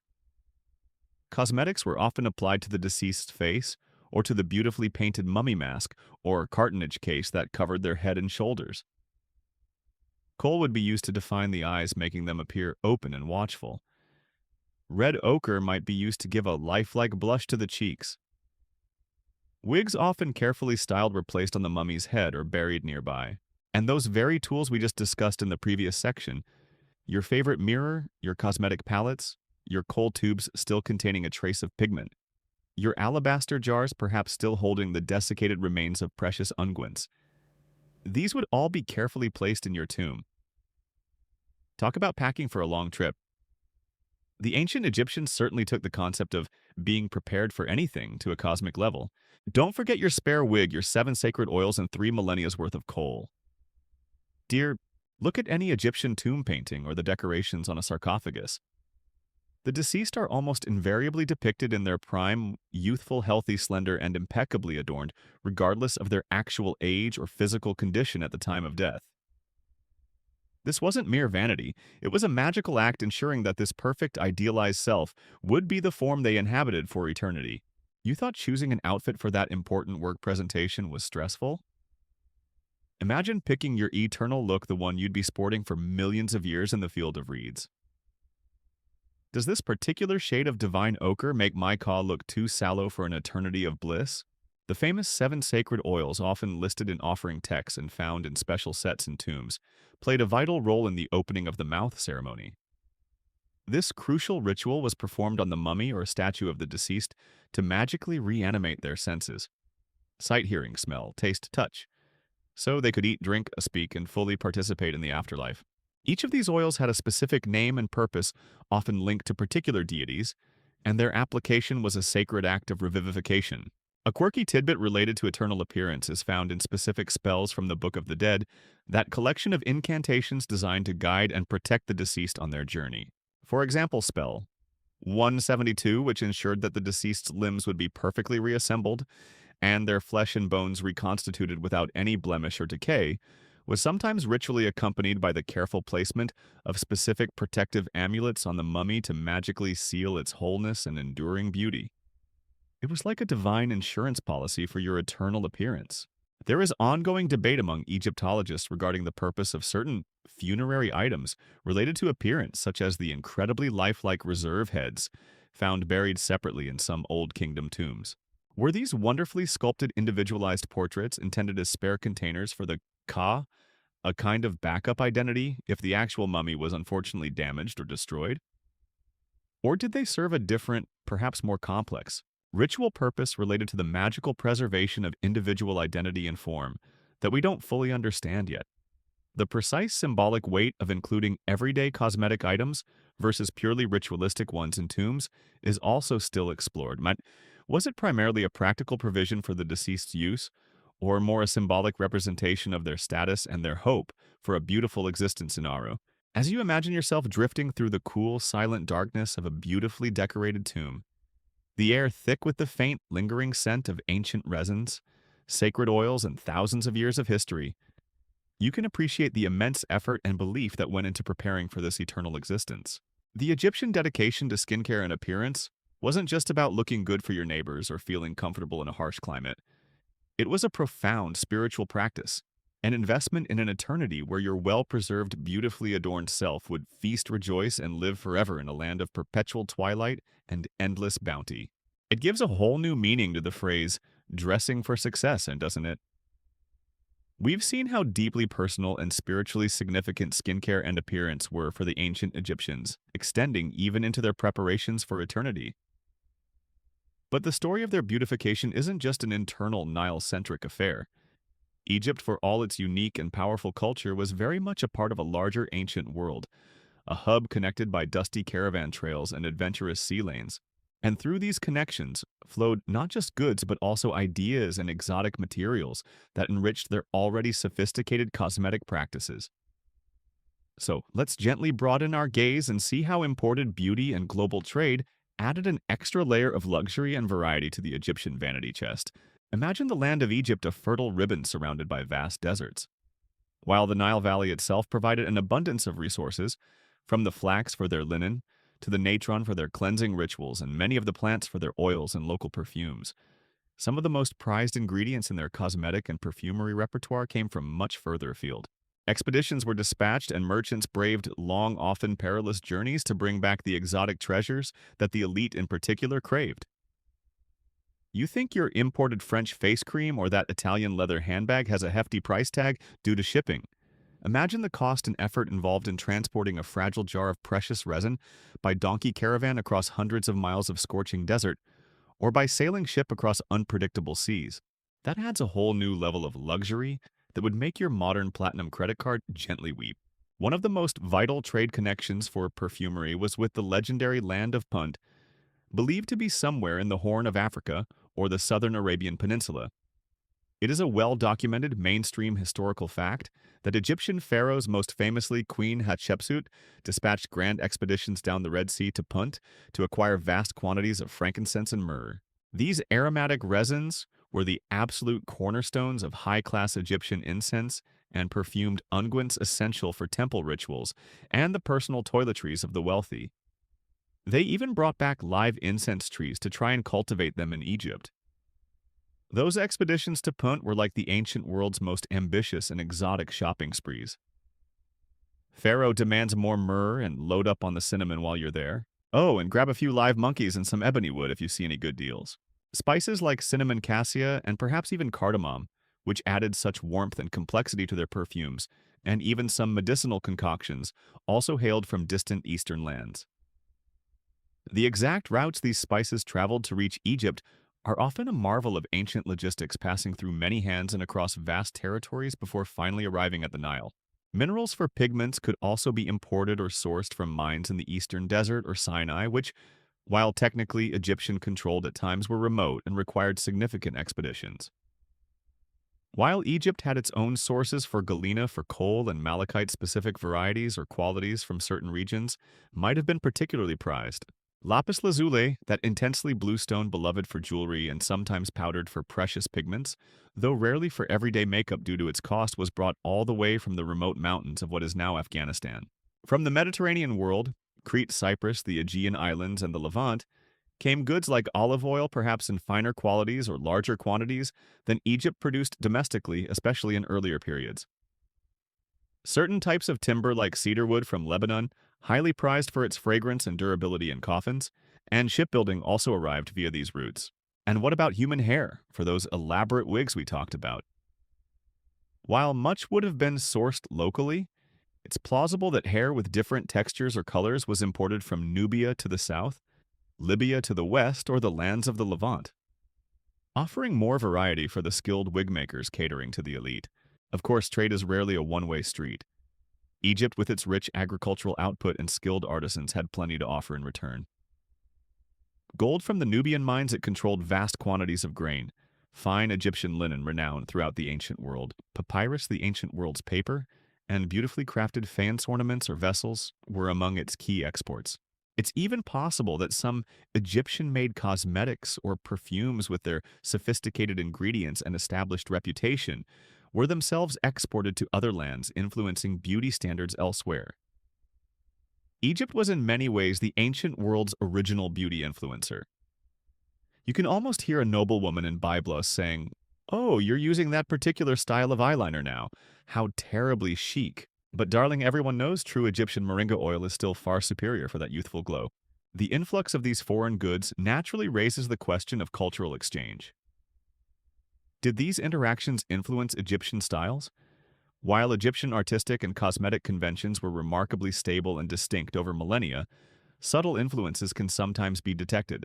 A quirky tidbit is that during periods of close trade and diplomatic contact with the Aegean world, such as the New Kingdom's small Minoan or Mycenaean-style pottery containers, perhaps originally holding perfumed oils or other exotic goods, occasionally turn up in Egyptian tombs.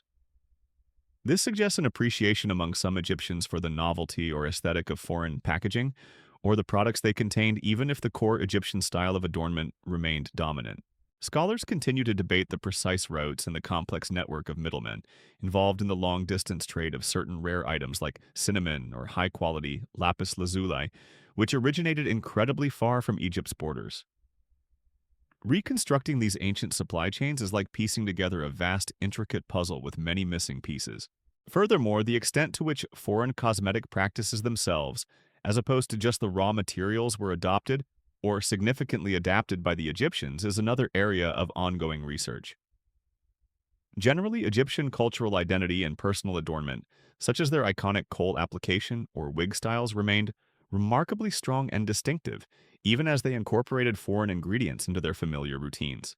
So as you imagine an ancient Egyptian noble carefully selecting a perfume infused with myrrh from Punt and a hint of cinnamon from a land perhaps unknown to them by name, you get a sense of a world that was both deeply local and surprisingly interconnected.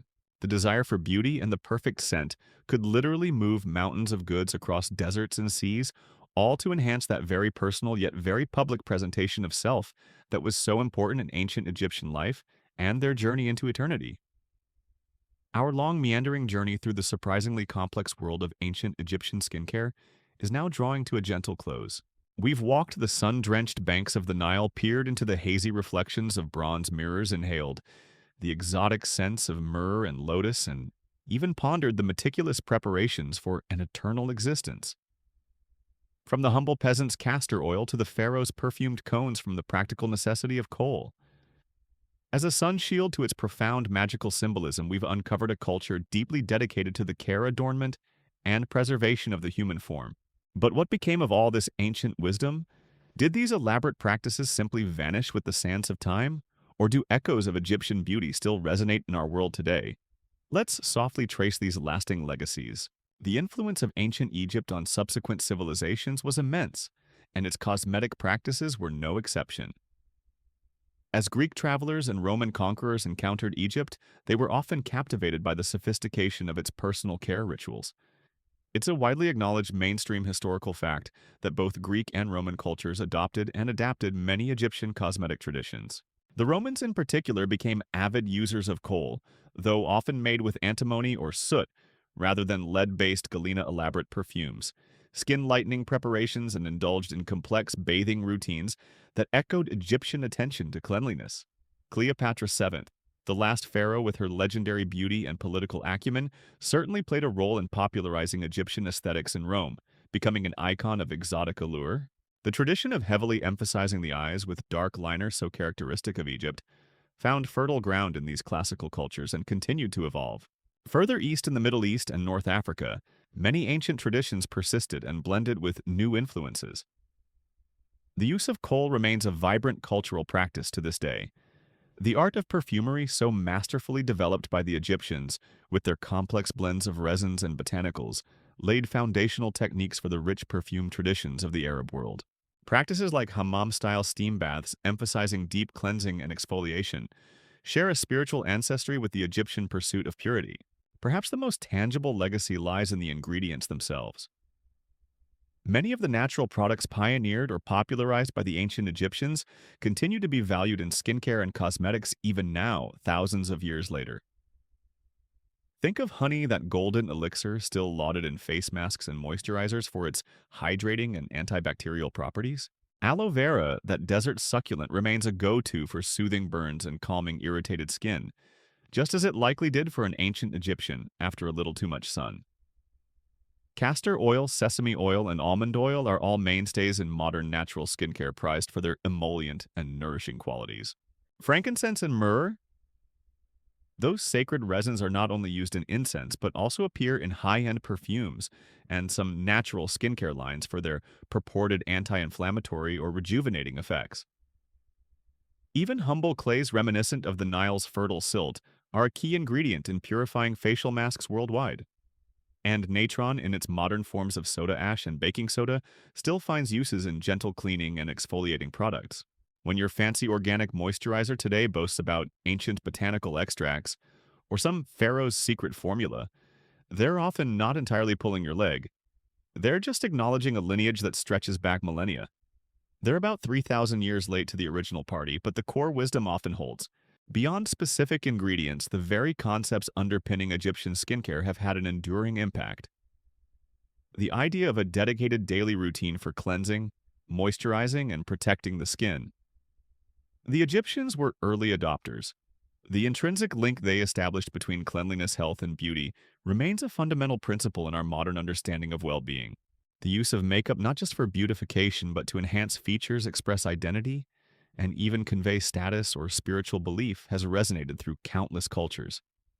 And that timeless quest to hold back the signs of aging, to keep the skin looking youthful and vibrant. The Egyptians were right there experimenting with their balms and poultices, driven by the same desires that fuel a multi-billion-dollar industry today. The distinctive almond-shaped eye makeup so iconic of ancient Egypt, that striking cat eye look you might have spent 20 minutes perfecting this morning. You're basically channeling your inner Hatshepsut or Nefertiti. Some trends, it seems, truly are eternal, darling. A quirky tidbit is how often specific Egyptian motifs like the Eye of Horus or the scarab beetle reappear in modern jewelry and design, sometimes even in cosmetic branding, carrying with them a faint, often unconscious echo of their ancient protective or regenerative symbolism. Modern natural perfume brands sometimes even directly reference ancient Egyptian traditions, creating Kai-Fi-inspired blends or highlighting ingredients like blue lotus, tapping into that enduring mystique. Of course, the extent to which specific ancient Egyptian magical beliefs surrounding cosmetics, such as kohl warding off the evil eye, directly transformed into later cultural superstitions about makeup or adornment in other societies, is quite difficult to trace with absolute certainty. However, the symbolic power of eye makeup, its ability to transform, to protect, to allure, that certainly persists across the globe. There's also ongoing scholarly discussion about whether the Greek and Roman adoption of Egyptian cosmetic practices was primarily driven by a genuine admiration for Egyptian sophistication and the efficacy of their products, or if it was more a case of conqueror chic adopting the trappings of a venerable and powerful ancient culture. The ancient Egyptians, with their surprisingly complex skincare routines, were so far ahead of their time in many ways. If they'd had access to our modern social media platforms, can you imagine their content? Get ready with me for the afterlife? My top 7 sacred oils and kohl tutorial, or my 10-step anti-aging papyrus mask routine. They would have undoubtedly broken the ancient internet, or at least caused a sensation in the marketplace of Alexandria. And so our sleepy exploration of ancient Egyptian skincare gently comes to its end. From the banks of the life-giving Nile, where the black silt whispered of fertility and renewal, to the grand temples, where incense smoke curled towards the heavens, we've seen a civilization that held the human body and its appearance in profound esteem. They understood in their own intuitive and remarkably sophisticated way the delicate interplay between the environment, personal health, spiritual well-being, and the art of self-presentation. The sun beat down the sands blue, but the Egyptian spirit, creative and resilient, found ways to soothe, to protect, to adorn, and to seek a timeless beauty that they hoped would last not just for a lifetime, but for all eternity. Now, as the echoes of these ancient practices begin to fade into the soft quiet of your room, Allow your mind to drift. Picture the majestic Nile flowing steadily and silently under a canopy of stars, much as it did thousands of years ago. Feel a gentle, balmy breeze, perhaps carrying the faintest, lingering scent of lotus or distant myrrh. The concerns of your day can now recede, replaced by a sense of calm and a touch of wonder at the ingenuity and artistry of those who lived so long ago.